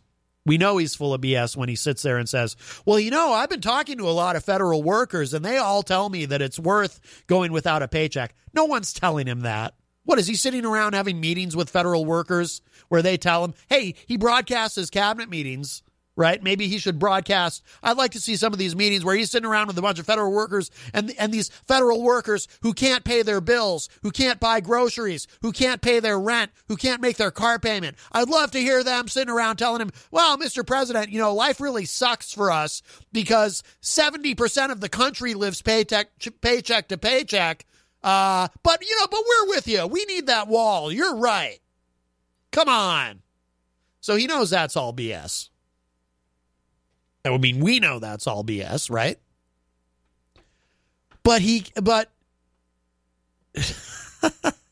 his base is going to go nuts if he backs down now. You know, those in his base who don't work for the federal government.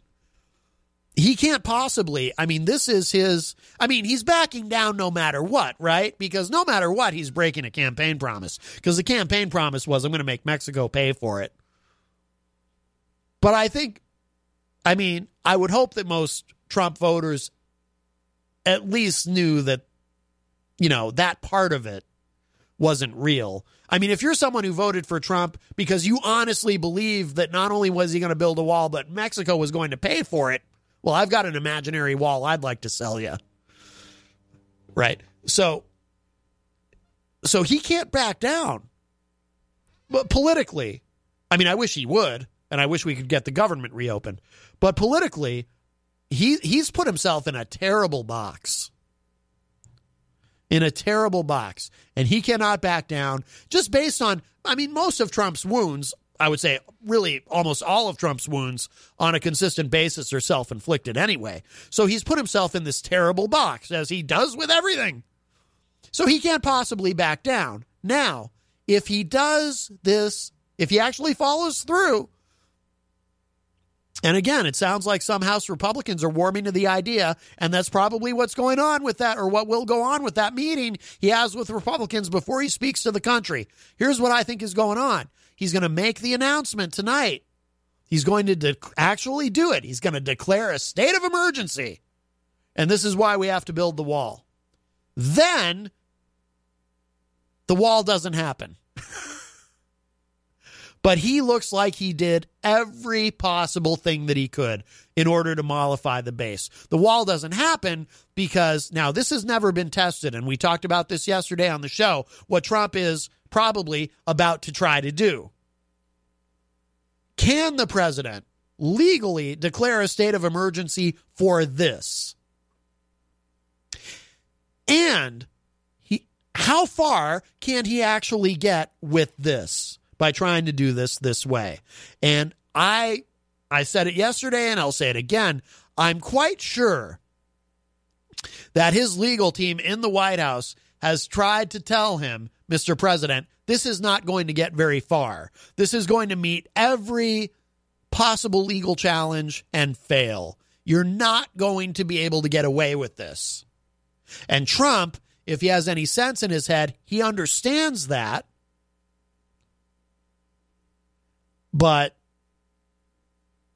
what else can he do? So in other words, this is what I think happens. He goes ahead, declares a state of emergency, and this whole thing goes nowhere, but he looks like he tried, and that will mollify the base.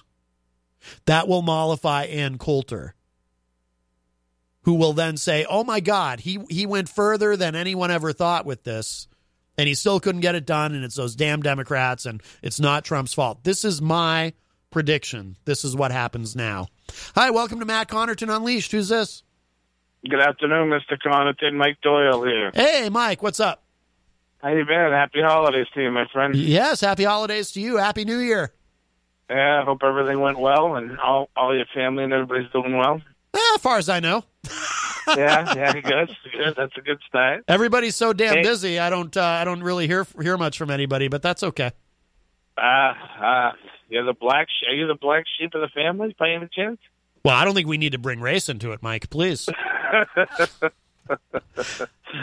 Hey, listen, I turned on your show just for a minute there, and I heard you talking about different affidavits and stuff, and I remember asking you a few weeks back about the simple question of this whole FISA, this whole Mueller investigation, starting with Carter Page, and to date, Carter Page has not been interviewed by Mueller. I still reject that claim, Mike. I don't know why you're so sure you know that, just based on something you saw online. Yeah, well, there's not too many secrets that you don't know who's going in and out of the Mueller probe. I think there's a lot. But for some reason, I think there's a lot we don't know. To avoid the fact that this was all a setup, and Carter Page had nothing to do with Russian. He worked for an oil company. He lived in Russia, and all of a sudden they said, "Oh, that's a good connection since he's working on the Trump campaign. Let's tie him into Russian collusion with Trump."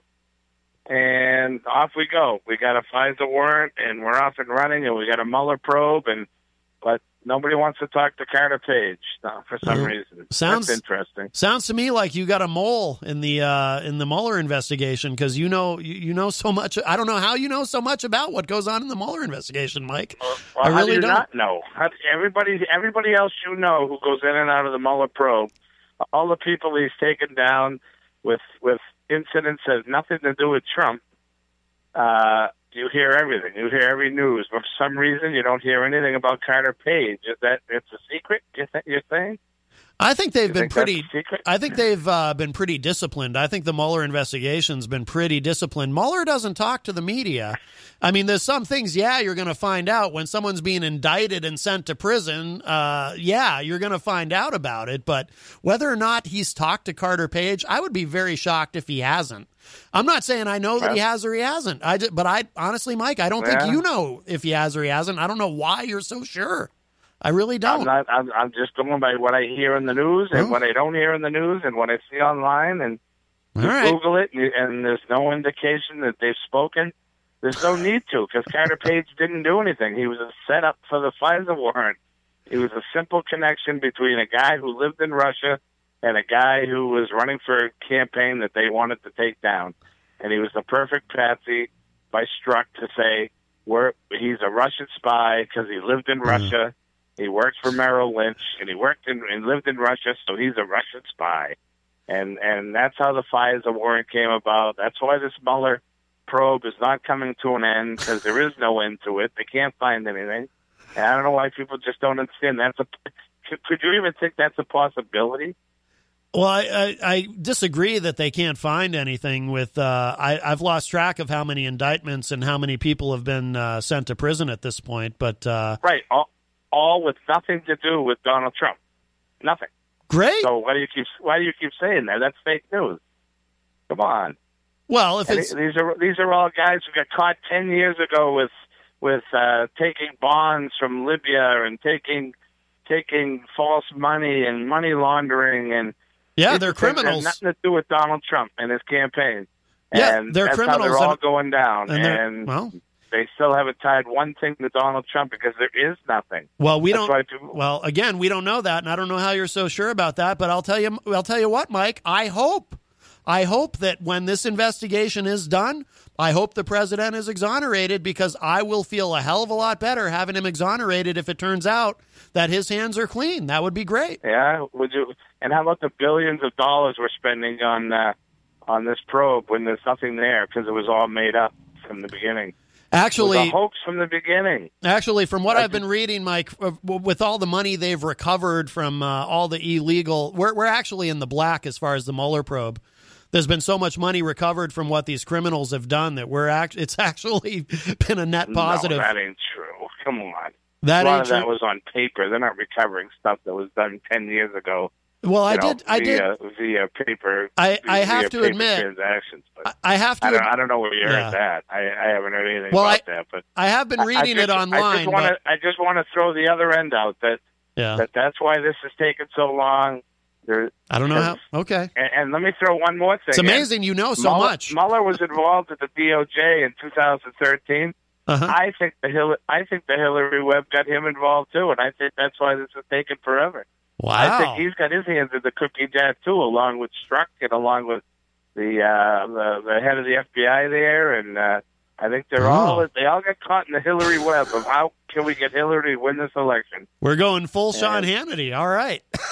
Well, you saw Strzok's email. You saw they have his text. It's public knowledge that he said to his girlfriend, I have a second way to stop Trump. Uh-huh. Don't worry, Hillary will be president. Yeah, that doesn't matter. We know that's fact. So I'm not saying why would he say that? What was he talking about? I'm not saying it doesn't matter, but I'm just amazed that you're able to, based on that, you leap to this conclusion that Trump has done absolutely nothing wrong. But I'm not saying that he has. I'm sticking with my conclusion that I don't know. Yeah. Well, I look forward to him. I don't know either. Who knows, right? Well, we really don't know. You sound like you're pretty sure you know. I got a lot of evidence on my end saying that this was all made up. I hope you're Peter right. Strzok, and he's the one that filed the warrant for the FISA court, saying that this guy was a spy. He was a Navy. He graduated from. When you get home tonight, Google Carter Page and tell me how much of a spy you think he is, because that's the reason for this Mueller probe.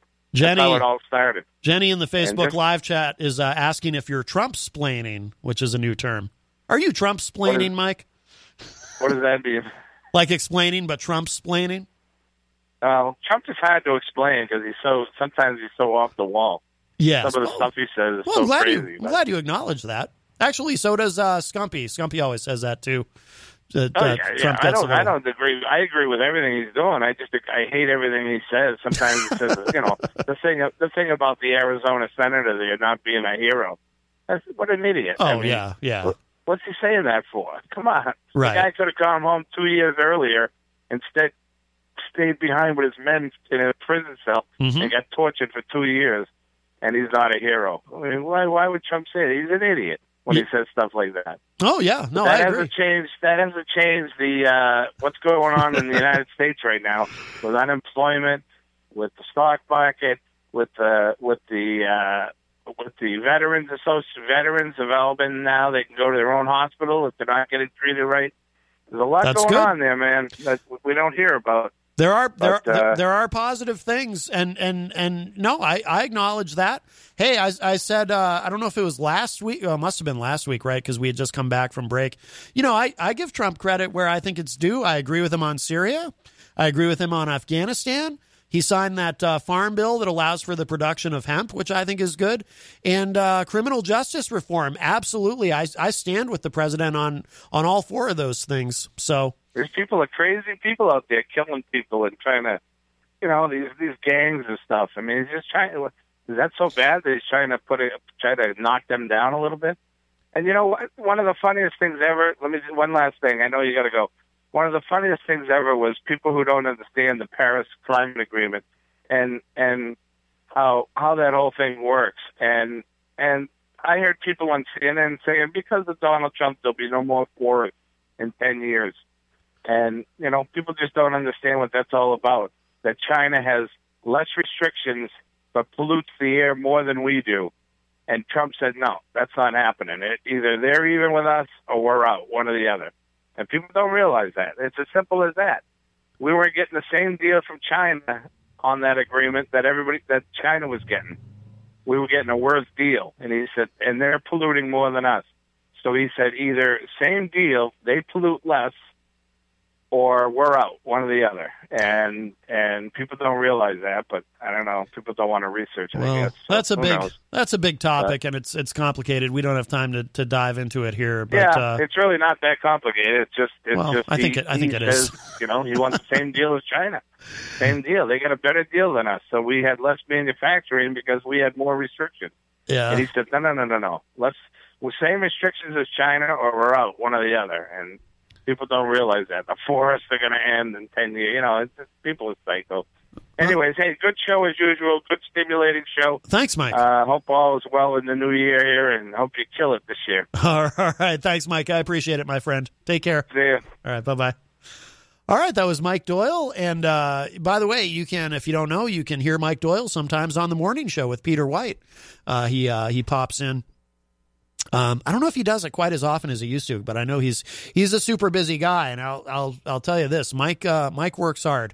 He's a hardworking guy, which is one of the things that I really like and appreciate about him. I mean, we disagree on some things, but that's okay. That's the world would be a pretty dull place if we all thought the same things. That's for sure. Hi, welcome to Matt Connarton Unleashed. Who's this? Hello, this is Eric. Eric, how are you, my friend? Are you Happy calling? New Year. Are you calling to give us an entertainment report? No, I'm calling speaking of entertainment. I happened to be on Facebook earlier, and on the wrestling Facebook page, and they had the tribute last night to Mean Gene Okerlund, and I agree with one of the posts on there. Not one wrestler came out. And they ring the bell 10 times like they usually do for a big name. Yeah. And not one wrestler came out to during the tribute, and the only one that did a tribute was one of his best friends, Hogan, there. And even then, he didn't really get a standing ovation anymore. I think his time has passed. But I agree with that post that the wrestlers should have came out, and I don't know why they didn't. He was a big name in the 80s, Granted, some of those guys weren't around in the 80s. Yeah. Well, I didn't see it, but I assume maybe it had something to do with because Hogan was so closely associated with him and they were really good friends. Maybe they just wanted to have Hogan kind of do something. I don't know. I don't know what the reason is, but one of the guys posted that Hogan's time has passed. Hulkamania will live forever, my friend. How dare you? I don't know. Hulkamania will live forever. I think they've moved on. I mean, I still like the guy. I know he's made mistakes, but so has everybody else. Yes. But you would think the wrestlers could have came out, even if they don't really know. I mean, how can you not know who Mean Gene Okerlund is? I'm sure they all know. I'm sure they all know. It was probably just a production decision. I'll have to look at it, Eric. I'm glad you brought it up. I'll take a look at it. But I assume it was just something where they wanted something to focus on Hogan or something. I don't know. I'll have to look at it. But it is a terrible loss. The great Mean Gene Okerlund. I mean, when I first started watching wrestling when I was a kid, yeah, he was the guy who did all the interviews, and he was great at it. Oh yeah. All the big stars. Oh, yeah, definitely. Absolutely. He was one of the best. Absolutely. All righty. We'll miss I know you're running out of time, so have a good night. All right, Eric. Thank you so much, my friend. Take care. All right. Well, I'll have to look that up. But we are almost out of time, so we're going to start to get out of here. Thank you so much again to Ben Geis from Leaders in the Shift. leaders of the shift, rather, for calling in. Thank you to Mike Doyle for the call. And thank you to everybody in the Facebook live chat. And I think we will, because he mentioned it, Ben, when he called earlier, this track that's a favorite of his by his band Leaders of the Shift, Steady the Gun. We'll conclude with this. I think this is a good way to wrap up the show. Thank you, everybody. And if you missed any part of today's show, it will be up in just a little bit at WMNHradio.org. That's it for me for now. I will talk at y'all a little bit later. Bye, everybody. Oh, are you on the run? Oh, well, I'll steady the gun. I got a one-track mind, wanna make you mine, give it up. You're looking around. Okay, I'll steady the ground. Got time to deliver, I'll make you a believer.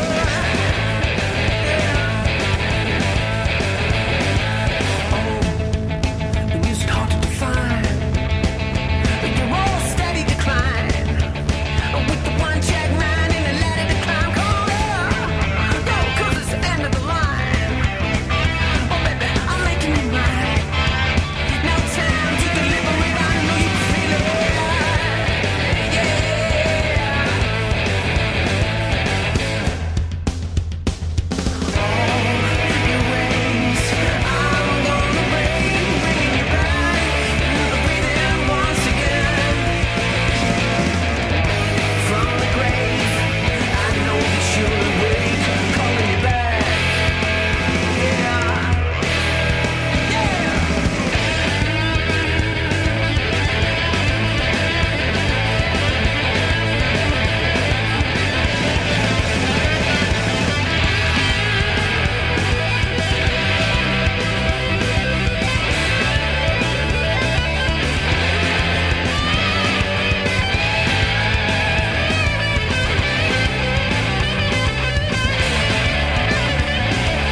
IPMNation.com.